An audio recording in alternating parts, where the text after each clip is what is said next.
नमस्कार विद्यार्थी मित्रांनो, एमपीएससी गट ब ची फायनल आन्सर की आली आणि फायनल आन्सर की आल्यानंतर सर्वांचं पहिल्यांदा अभिनंदन करणं गरजेचं आहे.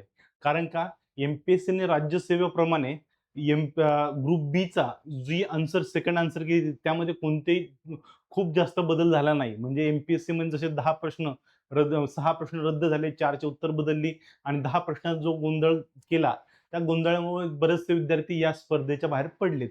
पण गट ब च्या संदर्भामध्ये एमपीएससीने इथं सावध भूमिका घेतल्याचं दिसून येतं आणि यामध्ये फक्त एक प्रश्न जो आहे तो प्रश्न रद्द झालाय आणि दुसरं एका प्रश्नाचं उत्तर बदललं. म्हणजे एकंदरीत गट ब च्या जी आन्सर की होती, सेकंड आन्सर की आली,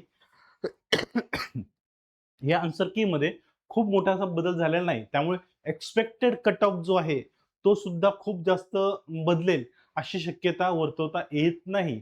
त्यामुळे सगळ्यांचं या निमित्ताने एमपीएससीने खूप काही बदल केले नाही, त्यामुळे अभिनंदन करणं गरजेचं आहे. ओके, हा व्हिडिओ शेवटपर्यंत बघा, कारण ह्या व्हिडिओमध्ये आपण 2-3 गोष्टी करणार आहोत. त्यातलं सगळ्यात महत्त्वाचं म्हणजे प्रश्न कोणते आहेत, तो प्रश्न रद्द झालेला प्रश्न कोणता आहे तो बघणार आहोत, सगळ्यात महत्त्वाचं आहे. आणि यासोबत एक्सपेक्टेड कट ऑफ आता काय असू शकतो या या व्हिडिओमध्ये आपण कव्हर करणार आहोत. ओके, चालेल. मग त्यामुळे सगळ्यात अगोदर काय करायचंय, बेल आयकॉन ऑन करायचंय. करिअर ऑर्बिट अकॅडमीचं सबस्क्रायबर नसाल तर सबस्क्राईब करायचंय चॅनल, बेल आयकॉन ऑन करायचंय आणि लाईक करायचा व्हिडिओ.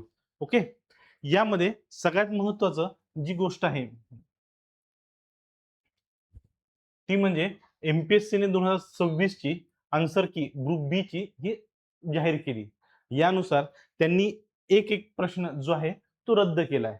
म्हणजे एक प्रश्न रद्द झालाय. म्हणजे 4 ह्याच्यामध्ये तुम्ही बघितला तर तुम्हाला साधारणतः काय दिसेल, प्रत्येक ह्याच्यामध्ये 66, 67 आणि 68 यामध्ये सगळे प्रश्न सेट जे आहेत त्या सेटमध्ये आपल्याला हे प्रश्न रद्द झाल्याचे दिसून येतात. म्हणजे प्रत्येक सेटनुसार उत्तर इथे दिलेले आहेत. म्हणजे ए आणि सी सेट जो आहे त्यामध्ये 66 नंबरचा प्रश्न हा रद्द झालेला आहे. त्यानंतर बी सेटमध्ये 68 नंबरचा प्रश्न रद्द आहे आणि डी सेट जो आहे त्यामध्ये 67 नंबरचा प्रश्न जो आहे तो रद्द झालेला आहे. हे सगळ्यात महत्त्वपूर्ण आहे. मग आता हा रद्द झालेले प्रश्न जे आहेत त्या रद्द झालेल्या प्रश्नांमुळे काही खूप मोठा बदल होणार आहे का? नाही. कारण की आपण एकंदरीत ह्या वर्षीचा पेपर बघितला 2026 चा, 14 जून 2026 ला जो पेपर झाला, या पेपरच्या संदर्भामध्ये आपल्याला सगळ्यात महत्त्व काय, हा पेपर मध्यम ते अवघड अवघड या कॅटेगरीमध्ये मोडतो. आणि ह्या कॅटेगरी मोडत असताना या पेपरमध्ये आलेल्या काही महत्त्वाच्या अडचणी होत्या. कोणत्या होत्या? लेंदी पेपर होता. मोठे प्रश्न होते. मोठे प्रश्न, त्यामुळे वेळखाऊ मोठे प्रश्न हे वेळखाऊ होते, सगळ्यात महत्त्वाचं. त्यानंतर चालू घडामोडी, ह्या मागच्या 2 वर्षातल्या चालू घडामोडी विचारल्या. 2 वर्षातील घडामोडी या ठिकाणी आल्यात. तिसरं गणित, तो सगळ्यांचा आवडता आहे. त्यामध्ये बरेचसे विद्यार्थी काय करतात, जास्त एफर्ट्स घेतात. हा बुद्धिमत्ताचा जो भाग होता हा अवघड होता. अवघड कोणत्या अँगलने होता? कारण की तुम्हाला 1 तासाचा वेळ असतो आणि 1 तासामध्ये तुम्हाला लेंदी प्रश्न इतके दिले, मोठे प्रश्न इतके दिलेत यामध्ये सुद्धा, की तुम्हाला प्रश्न वाचून उत्तरापर्यंत पोहोचायला वेळ लागत होता. त्यामुळे हा एक सेगमेंट जो होता तो अवघड ठरला. आणि जे ट्रॅडिशनल पेपर आहे, ट्रॅडिशनल सोबत करंट अफेअर हा अटॅच राहिला. त्यामुळे जे नवीन आणि जुने जे आहेत त्यांना बऱ्याचशा अडचणी यामध्ये झाल्यात. त्यामुळे मध्यम ते अवघड कॅटेगरीमध्ये पेपर गेल्याचं आपल्याला दिसून येतो. यामध्ये जे जुने विद्यार्थी आहेत, मी तुम्हाला लास्ट टाइम पण म्हटलोय, पहिली आन्सर केल्यानंतर जे कट ऑफची स्थिती होती त्या कट ऑफच्या स्थितीमध्ये पेपरचं स्वरूप जे होतं त्यानुसार सांगितलं होतं. त्यामध्ये पण तुम्हाला म्हणलो, ज्या जुने विद्यार्थी आहेत, ज्यांचं एक्सपिरियन्स 2-3 वर्षामध्ये अभ्यास करताय, त्यांनी मागच्या मेन्स दिल्या, 3-4 मेन्स दिल्यात, अशा मुलांचा सुद्धा स्कोर पहिल्या कीनुसार कमी आला होता. हे मी तुम्हाला म्हणलो, ते 5-6 मार्कांनी कमी आला होता. मग आताच्या या सेकंड की मध्ये सुद्धा सेम स्थिती आहे. खूप मोठा काही बदल झाला नाहीये. 5-6 मार्कांचा जो स्कोर कमी आलेला आहे, तो तेवढाच स्कोर कमी असल्याचं आपल्याला दिसून येतं. आता 1-2 मार्काचा फरक जो होईल, तेवढाच काही फरक होणार. त्या व्यतिरिक्त फरक होण्याची शक्यता नाहीये. ओके. आणि ह्यामध्ये जे जुने विद्यार्थी होते त्यांचा अभ्यास आधीपासून होता, 2-3 वर्ष अभ्यास होता, अशा मुलांनी या पेपरमध्ये 26चा जो पेपर झाला या पेपरमध्ये त्यांचा अटेम्प्ट जो आहे तो साधारणतः 80 ते 90च्या मध्ये झाला आहे. जुने विद्यार्थी हे पण खूप जास्त सांगतोय, पण 80 ते 90च्या घरामध्ये यांच्या आहेत. पण नवीन जे आहेत, नवीन विद्यार्थ्यांचा या ठिकाणी प्रॉब्लेम झालाय. नवीन विद्यार्थ्यांना हार्डली 70 ते 80 च्या घरामध्ये त्यांचे अटेम्प्ट झालेले आहेत. त्यामध्ये काही अपवाद होऊ शकतात नवीन विद्यार्थ्यांमध्ये, त्यामध्ये ते 80 प्लस झाले असेल, पण 70 ते 80 म्हणजे नवीन विद्यार्थी आहेत. त्यामुळे यांचा एकंदरीत जर ठोकताला बघितला आणि सेकंड की बघितली, या सेकंड की नुसार आपल्याला ह्या संदर्भामध्ये जे आराखडे आहेत ते शोधणं सोपं जाईल.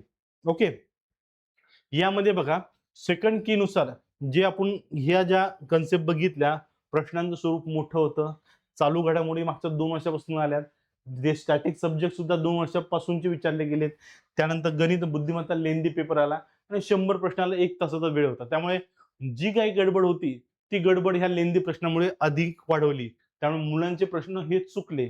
पहिल्या आन्सर की मध्ये मी तुम्हाला सांगितलं होतं नियर अबाउट किती म्हणलं होतं, नियर अबाउट 48 प्लस मायनस ही स्थिती असणार आहे. 2 मार्क मागे पुढे हे असणार आहेत. पुढे तर जाणार नाहीये. 48 मार्क इथं कन्फर्म आहे.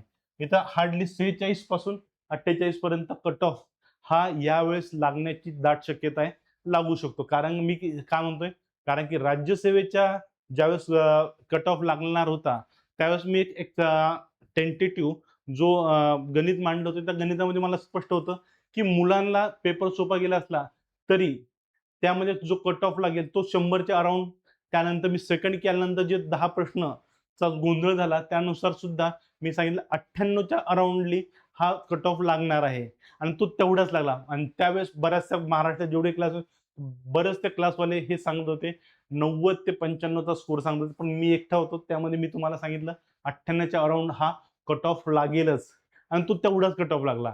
त्यामुळे यावेळेस सुद्धा माझं एक्सपेक्टेशन जे आहेत, जे एमपीएससीचं गणित आहे त्या एमपीएससी गणितानुसार 46 ते 48 यामध्ये कट ऑफ लागणं अपेक्षित आहे. त्याच्यावरती कट ऑफ जाणार नाही. हा कोणता कट ऑफ कोणाचा साठी असणार आहे, ओपन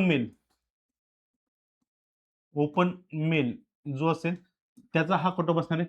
त्याला मिनिमम एवढे मार्क असेल त्यांनी मेन्सचे डोळे झाकून तयारीला सुरुवात करायची, कोणताही विचार न करता. ओके, कॅटेगरी वाईज तो 3-4 मार्काचा फरक राहणार आहे, तो फरक राहील, पण यापेक्षा जास्त कट ऑफ हा जाणार नाही. त्यामुळे विद्यार्थ्यांनी अभ्यासाला तयारी करा आणि पुढे सुद्धा ग्रुप सी ची एक्झाम आलेली आहे, त्या एक्झामकडे सुद्धा आपल्याला काय करायचंय, लक्ष हे द्यायचंय. मग ह्या संदर्भामध्ये करिअर ऑर्बिट अकॅडमीच्या 2 बॅचेस चालू आहे बघा. एक बॅच ती सगळ्यात महत्वाची आहे, कंबाईन ग्रुप सी ची रेकॉर्डेड बॅच आहे 2026 ची. यामध्ये कंबाईन ग्रुप सी च्या संदर्भामध्ये या रेकॉर्डेड बॅचची फी केवळ किती आहे, 199 रुपयामध्ये आपण ही बॅच उपलब्ध करून देत आहोत. या बॅचची वैशिष्ट्य सुद्धा स्पष्ट आहे. सर तुम्हाला प्रत्येक विषयाचे उत्कृष्ट शिक्षक तिथं उपलब्ध आहे, अनलिमिटेड वॉच टाइम आहे, इथं 10 विषय टेस्ट असणार आहे तुम्हाला. त्यानंतर चालू घडामोडी असेल, पर्सनल मेंटरशिप असेल, करंट अफेअर्स असेल आणि डाऊट क्लिअरिंग सेशन सुद्धा तुमचे उपलब्ध करून जाणार. ते फक्त 199 मध्ये. हे कोणासाठी असणार आहे, हे क्लास हे फक्त रेकॉर्डेड क्लास असणार आहे जे तुम्हाला उपलब्ध असणार आहेत. या व्यतिरिक्त एमपीएससी कंबाईन ग्रुप सी 2026च्या संदर्भामध्ये करिअर ऑर्बिट अकॅडमीचे लाईव्ह प्लस रेकॉर्डेड स्वरूपामध्ये बॅच ही सुरू होत आहे.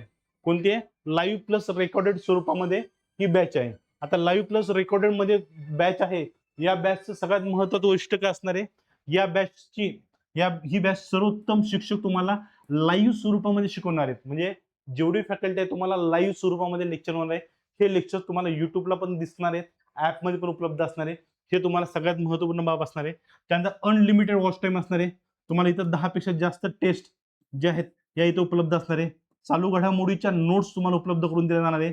पर्सनल मेंटरशिप असेल, करंट अफेअर्स असणार आहे, डाऊट क्लिअरिंग सेशन आणि साठी स्पेशल सेशन आपले घेतले जाणार आहे. आणि त्यामध्ये मेन्स परीक्षा जे आहेत त्याचे सुद्धा लेक्चर यामध्ये इन्क्लुडेड असणार आहेत. त्यासोबत PYQ सिरीज सुद्धा आपण चालवतोय. ही PYQ सिरीज सुद्धा तुम्हाला या ठिकाणी उपलब्ध होणार आहे. तुम्हाला एक अनालिसिस करून प्रत्येक विषय इथं सांगितलं जाणार आहे. ओके. आणि ह्या लाईव्ह प्लस रेकॉर्डेड बॅचची फी ही आपली असणार आहे 1499. एक्झाम पर्यंत तुम्हाला ह्याची व्हॅलिडिटी असणार आहे 27 सप्टेंबर ही त्याची अंतिम तारीख असणार आहे. त्यानंतर सुद्धा तुम्हाला मेन्स साठी सुद्धा याची बॅच ही तुम्हाला उपलब्ध असणार आहे. ओके. ही एक महत्वपूर्ण बॅच म्हणून आपण हिला बघतोय. ठीक आहे. यानंतर जो प्रश्न रद्द झाला तो प्रश्न कोणता आहे? योग्य उत्तर निवडा. क्ष किरण हे श्राव्यातील व अल्ट्रासोनिक लहरी आहेत. हा जो आहे हा महत्वाचा हा जो प्रश्न होता हा प्रश्न आयोगाने काय केलाय? रद्द केलेला आहे. ओके. रद्द केलेला प्रश्न आहे त्यामुळे काळजी घ्या. आणि एक कापसाचा जो प्रश्न त्याचं उत्तर चेंज केले. बाकी दुसरा कोणताही बदल या ठिकाणी झाला नाही. यासोबत तलाठी भरती 2026 ची करिअर ऑर्बिट अकॅडमीच्या माध्यमातून काय करतोय? आपण संपूर्ण MPSC पॅटर्न नुसार ही बॅच सुरू करतोय. आणि या MPSC पॅटर्न नुसार बॅच चालू असताना आपल्याला इथं फायदा काय असणार आहे? सर्वोत्तम विषयाचे शिक्षक तुम्हाला उपलब्ध असणार आहे. अनलिमिटेड वॉच टाइम असणार आहे. तुम्हाला 10 पेक्षा जास्त टेस्ट इथं उपलब्ध होणार आहे. चालू घडामोडीचे PDF नोट्स असेल, पर्सनल मेंटरशिप असेल, करंट अफेअर्स वर भर असेल, डाऊट सेशन जे आहे ते सुद्धा इथं कव्हर केले जाणार आहे. आणि तुम्हाला एक्झाम पॉईंट ऑफ व्ह्यू या सगळ्या गोष्टी घेतल्या जातील. आणि याची फी किती आहे? फक्त 699 रुपये एवढी फी असणार आहे. त्यामुळे सगळ्यांसाठी महत्वपूर्ण बाब आहे. तलाठी भरतीचे सर्व लेक्चर्स हे तुम्हाला अतिशय उपयुक्त असणार आहे. आणि हे MPSCच्या पॅटर्न नुसारच चालणार आहे. फक्त आधी सुद्धा आपले झालेत त्या पॅटर्न नुसार आपण त्यामध्ये ग्रुप सीच्या म्हणजे MPSCच्या TCS IBPS पॅटर्न नुसार तलाठी भरती बॅच चालवली आहे. आता आपण फक्त MPSC पॅटर्न मध्ये नेतोय. जे जुने विद्यार्थी त्यांना सुद्धा इथं शिफ्ट केलं जात आहे. त्यामुळे कोणालाही घाबरण्याचं कारण नाही. प्रत्येकासाठी ही बॅच ही उपलब्ध असणार आहे. त्यामुळे प्रत्येकाने संधीचा फायदा घ्या. MPSC ग्रुप सी च्या संदर्भात जी बॅच सुरू झाली आहे रेकॉर्डेड बॅच आहे 199 ला. लाईव्ह प्लस रेकॉर्डेड बॅच आहे 1499 रुपयामध्ये. त्यामुळे संधीचा फायदा घ्या आणि आपण बॅच जॉईन करा. थँक्यू.